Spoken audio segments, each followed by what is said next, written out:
아시안컵의 기적입니다. 김판곤. 모두가 포기한 말레이 3천만 국민단체로 오열시키며 카타르 입성시킨 현장. 김판곤 감독이 이끄는 국제축구연맹 FIFA 순위 132 말레이시아가 중동의 복병 시리아 91위와의 평가전에서 무승부를 거뒀다. 말레이시아는 오는 12일 개막하는 아시아축구연맹 AFC 아시안컵에서 한국 23위과 같은 조에 포함됐다. 말레이시아는 8일 현지 시간 카타르 도하 알아라비 스타디움에서 열린 시리아와의 평가전에서 2에서 2로 비겼다. 말레이시아는 이번 아시안컵에서 위르겐 클린스만 감독이 이끄는 한국, 바레인 86위, 요르단 87위과 함께 2조에 속해 있다.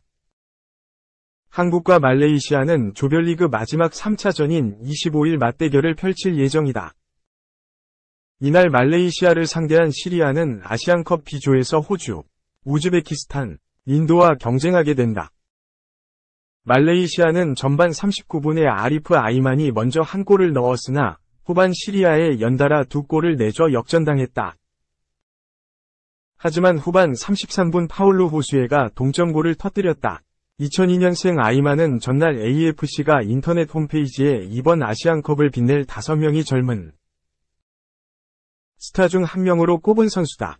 아이만은 자국 슈퍼리그 6회 우승을 차지했던 조호르 FC에서 뛰고 있다. 호수에는 브라질 출신의 귀화 선수다. 김 감독은 말레이시아 축구협회 소셜미디어에 나온 인터뷰를 통해 부상 없이 좋은 경기를 펼쳐 요르단과의 첫 경기를 앞두고 자신감을 얻을 수 있었다며 만족감을 나타냈다.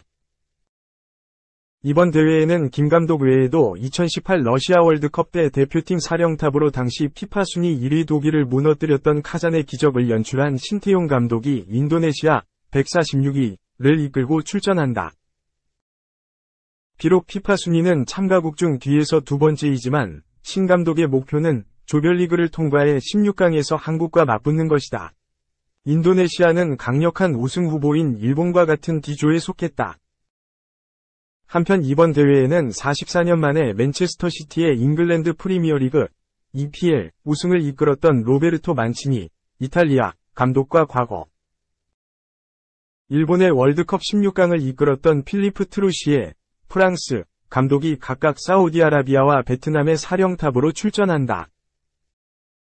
2. 승률 66.67% 김판곤 말레이시아 감독 아시안컵 16강이 목표.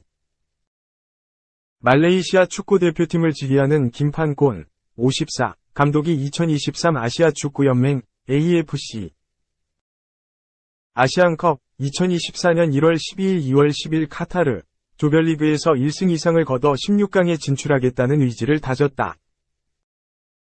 김 감독은 27일 한국 시간 국제축구연맹 FIFA 홈페이지를 통해 공개된 FIFA와의 인터뷰에서 아시안컵에서 한국을 이기는 게 당면 목표는 아니다. 중요한 것은 말레이시아가 아시아 대륙 최고의 팀과 경쟁한다는 것이라며 그것만으로도 최고의 동기부여가 된다고 강조했다. 김 감독이 지휘하는 말레이시아는 이번 아시안컵 조별리그 2조에서 한국, 요르단, 바레인과 만난다.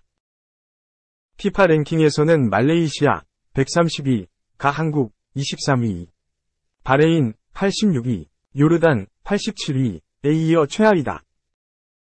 이 때문에 말레이시아는 나머지 국가들의 1승 제물로 손꼽히는 상황이다. 비록 피파 랭킹 100위권 바뀌지만 2022년 1월 김 감독이 지휘봉을 잡은 이후 말레이시아 대표팀은 꾸준히 상승세를 이어가고 있고 이번 아시안컵 조별리그에서 다크호스가 되겠다는 각오를 다지고 있다. 대한축구협회 국가대표 전력강화위원장 출신인 김 감독은 파올로 벤투 전 한국 축구대표팀 감독의 영입에 주도적인 역할을 맡기도 했다.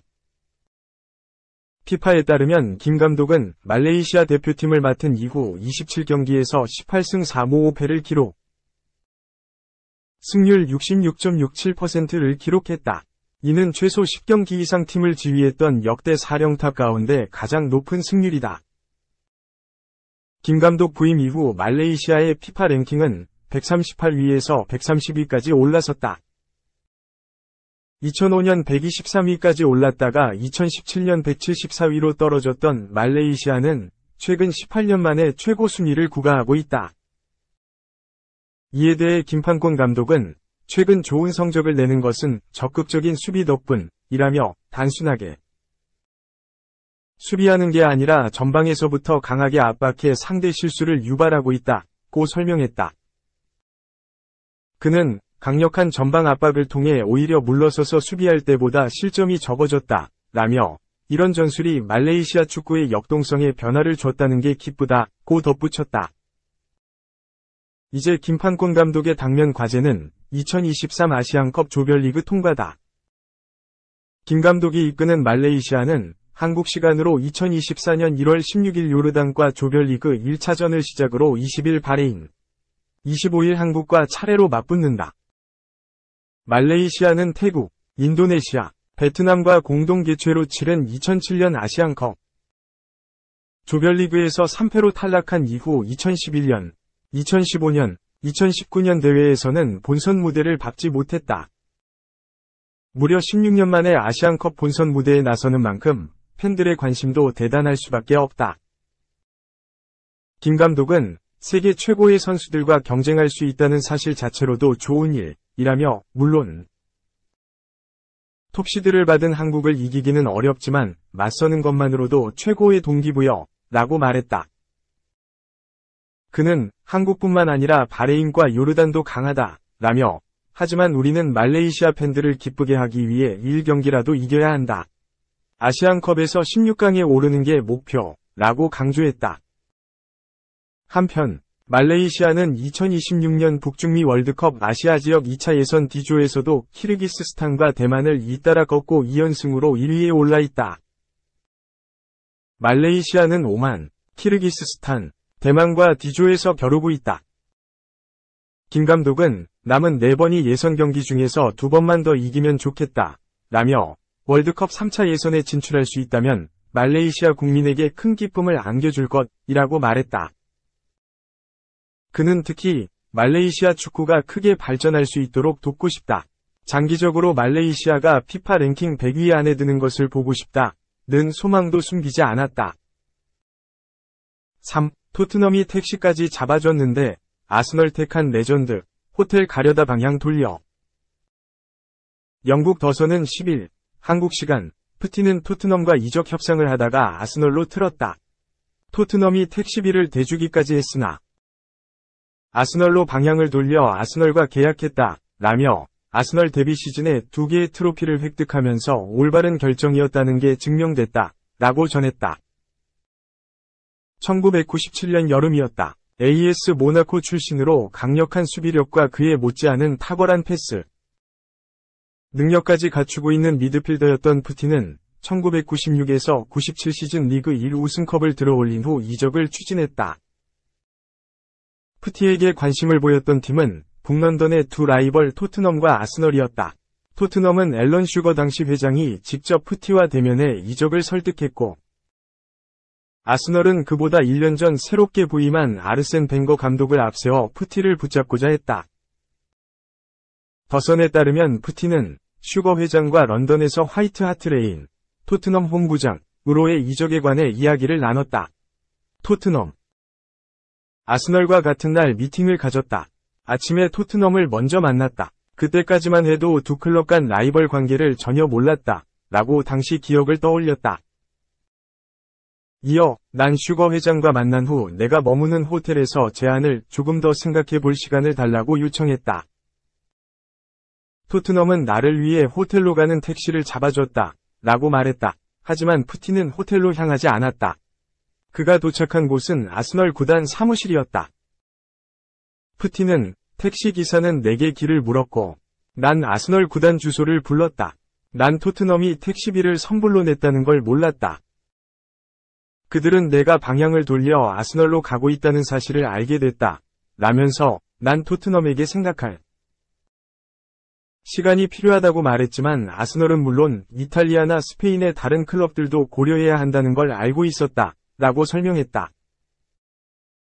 그러면서 난 마음을 정하면 답변하겠다고 모두에게 말했고, 며칠 후 내가 아스널과 계약을 맺었다는 소식이 신문을 통해 나갔다. 그때 경쟁의 압박이란 걸 깨달았다. 라고 덧붙였다.